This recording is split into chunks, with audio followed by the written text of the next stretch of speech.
الحمد لله رب العالمين، أعز الإسلام والمسلمين ودمر الكافرين والمشركين، والصلاة والسلام على رسوله المبعوث رحمة للعالمين وعلى آله وأصحابه الغر المحجلين.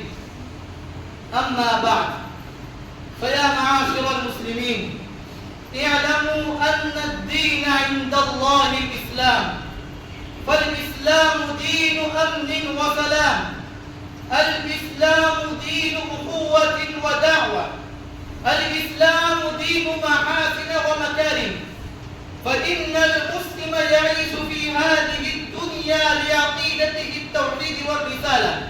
أخبر سبحانه: ومن يبتغ غير الإسلام دينا فلن يقبل منه وهو في الآخرة من الخاسرين.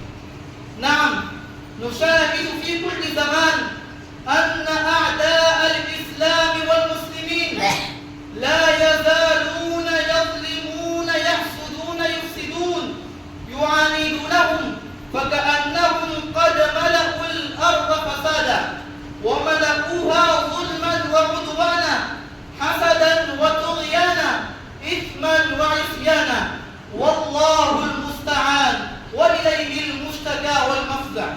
أخبر النبي صلى الله عليه وسلم: لو لم يبق من الدنيا إلا يوم لجبعث الله رجلا منا يملأها عدلا كما ملئت جورا. رواه الإمام أحمد رحمه الله تعالى. أمة الإسلام والقرآن، أخبر النبي المصطفى صلى الله عليه وسلم في حديث طويل عن أشراط الساعة، منها فتح بيت المقدس وهو المسجد الأقصى في فلسطين. عباد الله، بيت المقدس معدن الأنبياء والمرسلين ومدفنهم أرض الشهداء والصالحين. بيت المقدس مقر الأنبياء ومنبت الملائكة، وهو أرض مقدسة مباركة. بيت المقدس أما فيه النبي صلى الله عليه وسلم جميع الأنبياء والمرسلين، فصلوات الله عليهم أجمعين. اللهم انصر إخواننا المظلومين المستضعفين في فلسطين، وانصر عبادك المظلومين في كل مكان وحين.